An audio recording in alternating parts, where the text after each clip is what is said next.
हमारे यहाँ एक प्रोसेस होता है कन्यादान। क्या होता है? कुछ लड़कियां कहती हैं क्या लड़की कोई वस्तु है कि आप उठा के दान कर देंगे? ना, लड़की कोई वस्तु नहीं है, लड़की लक्ष्मी है। और लड़की का दान नहीं होता। आप लोग बड़े कंफ्यूज होते हैं कि लड़की का दान कर दिया। लड़की का दान नहीं होता। जो लड़की का पिता होता है वो कन्या दान करता है, तो लड़की को दान नहीं करता, बल्कि लड़की को समर्पित कर देता है। दान किसका होता है? गोत्र का। कि आज से अब हमारी इस लड़की का जो गोत्र है वो हमारे नाम से नहीं जाना जाएगा, हमारे गोत्र से अब ये नहीं जानी जाएगी। हम अपना गोत्र आपको दान करते हैं, वो गोत्र दान होता है, जिस प्रोसेस को कन्यादान कहते हैं। इसलिए विवाह के बाद लड़की पिता के गोत्र से नहीं जानी जाती, पति के गोत्र से जानी जाती है। पिता की जाति से नहीं जानी जाती, पति की जाति से जानी जाती है। तो क्या दान हुआ था? बोलो। कन्यादान। पिता पांव पूजता है मंडप के नीचे। क्या होता है वहां? क्यों पांव पूजे जाते हैं? क्यों पिता क्यों पांव पूजता है? माता क्यों पांव पूजती है आपकी? अच्छा बताओ क्यों? जबकि भारत में कुछ हिस्सा ऐसा है जहां बेटियां अपने माता पिता के पांव छूती हैं। कई जगह माँ बाप बेटी के पांव छूते हैं। हमारे भारत में ऐसी परंपरा है। आधा हिंदुस्तान में बेटियां माँ बाप के पांव छूती हैं इसलिए कि ये हमारे माँ बाप बड़े हैं। और दूसरा, भारत के कुछ हिस्से में बाप और माँ पांव छूते हैं अपनी बेटी के। हाँ या ना? आप क्या, कौन छूता है? हाँ, माता पिता छूते हैं बेटियों के पांव, पर कुछ जगह बेटियां छूती हैं माँ बाप के पांव। ये भी सुना होगा आप लोगों ने और देखा भी होगा। कुछ जगह ऐसा है। अब ये बताओ कि मंडप के नीचे पांव पूजना क्या होता है? क्या है वो रस्म? क्या करते हैं? क्या दान होता? क्या होता है? सब किस भाव से होता है? उस क्रिया को मत देखिए। उस क्रिया के पीछे जो सनातन का भाव था, आज वो भाव प्रकट ही नहीं हो पा रहा है, छिप गया, भूल गए आप लोग। आप कन्यादान तो करते हैं, आप मंडप गाड़ के बेटी के पांव तो पूछते हैं, पर क्यों पूछते हैं? क्यों वो प्रोसेस होता है? उसके पीछे का भाव क्या है, अर्थ क्या है, नहीं जानते।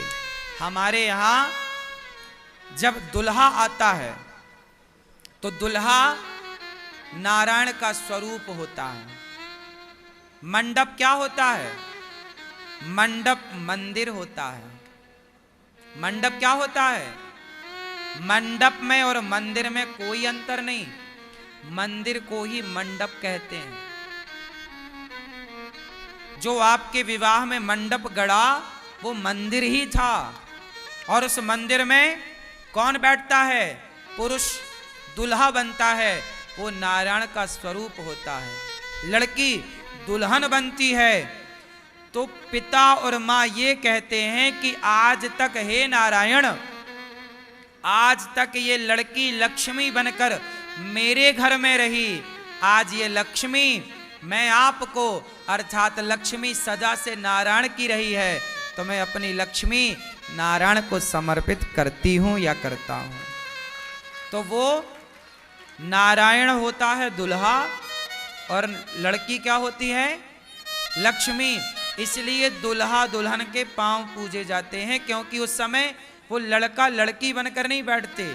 उस समय उस गद्दी पर जब वो स्थान पर बैठते हैं तो वो लक्ष्मी और नारायण का स्वरूप बनते हैं। इसलिए कन्यादान मीन्स लक्ष्मी का समर्पण है नारायण के लिए, दान नहीं। हे प्रभु, आपकी लक्ष्मी हम आपको समर्पित, तेरा तुझको अर्पण। हमारी बेटी जब होती है तो क्या बोलते हैं? हमारे घर कौन आई? बोलो। अच्छा, और जब दुल्हन आती है तो क्या बोलते हैं हमारे घर, मतलब पत्नी भी लक्ष्मी मानी गई और बेटी भी लक्ष्मी मानी गई।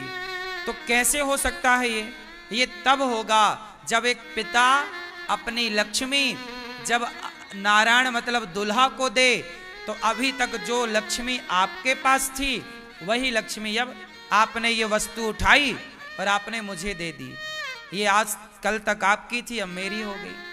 तो वही है, स्त्री का जो गोत्र पिता अपना अधिकार छोड़ देता है। आज से बेटी मेरे गोत्र से तेरी पहचान ना होगी, पति के गोत्र से होगी। तो पिता अपना अधिकार छोड़ता है, उस अधिकार छोड़ने के प्रोसेस को समाज कन्यादान कहता है। पिता अपना अधिकार छोड़ रहा है, क्या छोड़ रहा है? और वो अधिकार किसे दे रहा है? अपने दामाद को, नारायण को। हे नारायण, मेरी बेटी जो आपकी दी हुई थी वो आपके चरणों में समर्पित कर रहा हूं। ये लक्ष्मी स्वरूपा बेटी को आप स्वीकार करें, वर से ऐसा कहा जाता है। इसलिए आजकल क्या होता है, देखो आजकल आप लोग समझते नहीं, मर्यादाओं को आप जानते नहीं, भाव को समझते नहीं। आजकल आपने देखा होगा दुल्हा शराब पीकर के मंडप में बैठता है। आजकल तो फैशन चल गया। क्या पी के बैठता है? बोलो मेरी माँ। शराब पी के दुल्हा जब मंडप में बैठेगा तो कहां वो नारायण बनेगा, कहां वो लक्ष्मी होगी, कहां वो मर्यादाएं हैं? अब कोई मर्यादा नजर नहीं आती। इसलिए आज का समाज अमर्यादित होता चला जा रहा है। कैसा होता चला जा रहा है? बोलो, आज का समाज मर्यादित है या अमर्यादित है? बोलो बोलो मेरी मां। अमर्यादित है, मर्यादाएं नहीं बची। इसलिए हमारे भगवान को मर्यादा बताने के लिए और मर्यादा की स्थापना करने के लिए राम को आना पड़ा, जिन्हें दुनिया मर्यादा पुरुषोत्तम भगवान श्री राम कहती है। राम जी का क्या नाम है? मर्यादा पुरुषोत्तम। राम ने किसकी स्थापना की? बोलो मेरी मां। किसकी? पीछे वाली मैया। किसकी स्थापना करी? मर्यादा की। और आपने किसका उल्लंघन कर दिया? इसलिए हम सब अपनी अपनी मर्यादाओं में रहें। किस में रहोगी मेरी मां? किस में रहोगी? हां, आपकी मर्यादा क्या है? बोलो, आपकी मर्यादा बताओ। नहीं, घूंघट करना ये नहीं, मैं आपकी वो घूंघट नहीं डलवाना चाहता। सिर पे कपड़ा हो, पल्लू हो, इतना बहुत है, घूंघट की आवश्यकता नहीं है। सिर ढकना एक मर्यादा है। सिर इसलिए ढकना चाहिए कि जुए हुए ना दिखें। जैसे आपके बाल बड़े या जुए ऊपर नाच रहे होंगे तो ढके तो दिखेगा नहीं। सही है।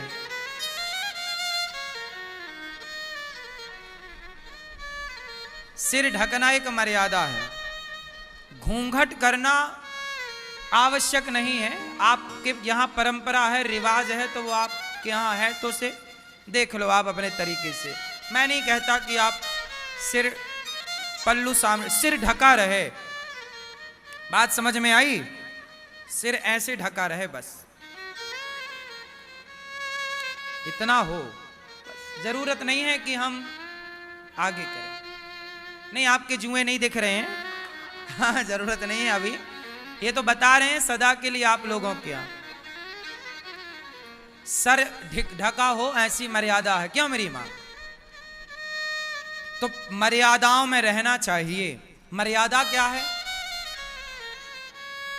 मर्यादा, आप स्त्रियों की मर्यादा बताइए क्या है? पुरुषों की भी हम पूछेंगे, आप पुरुष लोग भी तैयार रखिएगा। आप बताओ पहले आपकी मर्यादा क्या है? हाँ, कहना मानना किसका? पति का। आप हाँ आप बताओ। सास से लड़ना, पति से, हाँ अच्छा चलो भैया चश्मा वाले भैया बताओ, पुरुष की मर्यादा क्या है? नहीं पता? देखो विडंबना, जब मर्यादा क्या है पता ही नहीं तो निभाओगे क्या? सुनो, पुरुष की मर्यादा क्या है और स्त्री की मर्यादा क्या है। पुरुष की मर्यादा पहले सुनो, फिर स्त्री की सुनाएंगे। पुरुष की मर्यादा है कि पुरुष मर्यादा में रहे। क्या मर्यादा? हम मर्यादित पुरुष हैं, इसलिए अपनी पत्नी के सिवा स्वप्न में भी पराई स्त्री के बारे में नहीं सोचते, आंख उठाकर पराई औरत को नहीं देखते, क्योंकि हम मर्यादा से बंधे हैं। जो व्यक्ति मर्यादा में है वो पराई औरत को कभी गलत नजरों से ना देखेगा, ये मर्यादा है पुरुष की। और आप यदि सबको देखते फिरते हैं, सामने वाली खिड़की में एक चांद का टुकड़ा रहता है, ऐसे गाने सुनते हैं, तो आप अमर्यादित पुरुष हैं।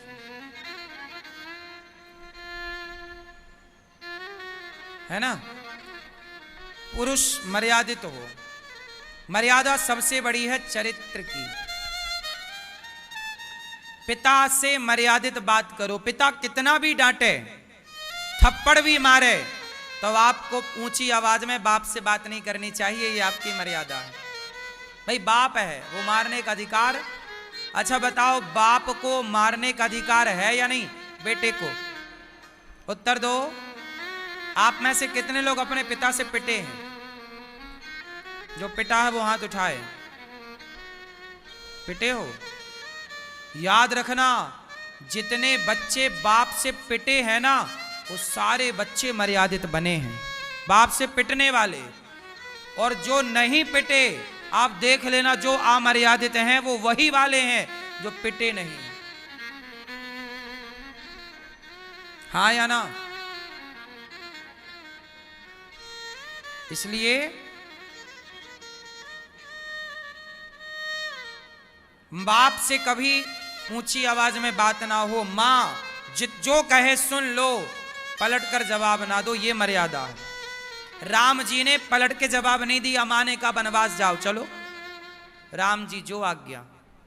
पिताजी ने कहा वनवास जाओ, जो आज्ञा। क्या थी ये राम की? बोलो। राम कह सकते थे ना, कैकेयी मां मैं क्यों जाऊं, मेरे पिता तो राजा बनाना चाहते, मैं तुम तो सौतेली मां हो, मैं तुम्हारी बात क्यों मानूं? राम क्यों मानते? सौतेली मां की बात कौन मानता है आजकल? तुम अपनी सगी मां की कितनी मानते हो, सौतेली की तो छोड़ो। राम क्यों मानते? पर नहीं, मर्यादा है कि मां मां है, चाहे सौतेली हो या सगी हो, मां तो मां है। राम माने, इसलिए वो मर्यादा पुरुषोत्तम कहलाए। राम मर्यादा क्या है? मैं बड़ा हूं तो मेरा बड़ा भाई पिता के समान होता है। हाँ या ना? बड़ा भाई पिता के समान होता है। तो बड़ा भाई जो होता है, आजकल के बड़े भाई तो छोटे भाइयों की जमीन हड़प लेते हैं, या छोटा भाई ज्यादा होशियार है तो बड़े की हड़प लेता है। लेकिन धन्य है राम। राम राजा बन रहे थे अयोध्या के। भरत जी की मां ने कहा चलो बाहर। राम नहीं, भरत राजा बनेगा। जी मां, मेरा भैया राजा बनेगा, मुझे कोई आपत्ति नहीं। तुरंत राम ने हामी भर ली और अयोध्या का सिंहासन चुटकियों में छोड़ दिया। किसके लिए? मेरा भाई छोटा है भरत। मर्यादा क्या है? जो अपने छोटों का ख्याल बच्चों की तरह रखे, वही बड़ा है, वही मर्यादित है। यह है मर्यादा। और सुनो, फिर भरत जी भी मर्यादित हैं। भरत जी ने अपने बड़े भाई का 1 इंच नहीं लिया। मां बदल गई, मां भड़कावे में आ गई, पर भरत जी भड़कावे में नहीं आए। भाई कैसा हो, भरत जी की तरह। भरत जी आए नहीं भड़कावे में, और भरत जी ने कहा राम जी से कि आप 14 साल वनवास मुझे दीजिए और आप अयोध्या जाइए, आप राजा बनिए। भरत जी ने एक रत्ती नहीं लिया। ये बड़ा मर्यादित है तो छोटे को भी मर्यादित रहना चाहिए। मर्यादाएं सबके लिए बनी हैं। तो पुरुष की मर्यादा है कि वो भाई के साथ मर्यादित रहे, मतलब भाई के साथ छल ना करे, गलत ना करे। माँ बाप के साथ छल ना करे, मीन्स गलत ना करे, मर्यादित रहे। पत्नी के साथ छल ना करे। सीता माँ वनवास चली गई, गर्भावस्था में राम जी को यज्ञ करना था।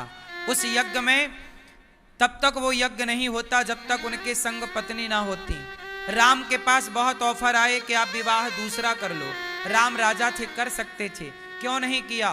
मर्यादा है, मेरी एक पत्नी है, मैं अपनी पत्नी को वनवास भेज करके, अपनी पत्नी को धोखा दे करके मैं दूसरी स्त्री को नहीं ला सकता। सोने की सीता बना के यज्ञ कर लिया राम ने, पर पराई स्त्री को पत्नी के रूप में स्वीकार नहीं किया। ये मर्यादा।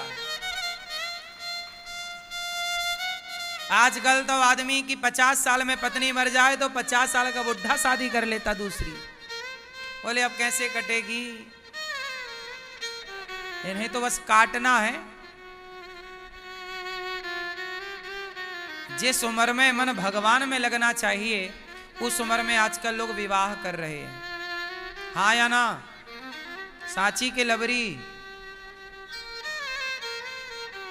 सही है। तो राम जी ने विवाह नहीं किया। एक विवाह हुआ है राम जी का, फिर दूसरा विवाह नहीं हुआ। तो राम जी राजा बने, मर्यादा में उन्होंने जीवन गुजारा, मर्यादा नहीं टूटने दी, मर्यादा नहीं छूटने दी। ये पुरुष की मर्यादा है। सीता मां की मर्यादा देखिए। जब रावण सीता मां को ले गया तो रावण जब आता, ए सीता मेरी बात मानो, ये मंदोदरी तुम्हारे पांव दबाएगी, कपड़ा धुलेगी, ये तुम्हारी दासी बनेगी, तुम मुझे स्वीकार कर लो, विवाह कर लो। तब सीता मां क्या करती? ध्यान से पढ़ना, सुंदरकांड को लिखा है। तृण धरी ओट कहत वैदेही। सीता मां जब रावण से बातें करती तो सीता मां किसकी तरफ देख के बातें करती? हाँ? सीता मां ने आंख उठाकर रावण को नहीं देखा, तिनका लेती, तिनका, और तिनके को देखकर रावण से बात। तृण धरी ओट कहत वैदेही, सुमर अवधिपति परम सनहि, सुनो दसमुख खग्योत प्रकाश है। जुगनू तू क्या बात करने चला है? डांटती हैं, ललकारती हैं उसके घर में घुस के, और देखती तिनके की तरफ। ये नारी की मर्यादा है कि पराये पुरुष को आंख उठाकर भी ना देखे। ये नारियों की मर्यादा।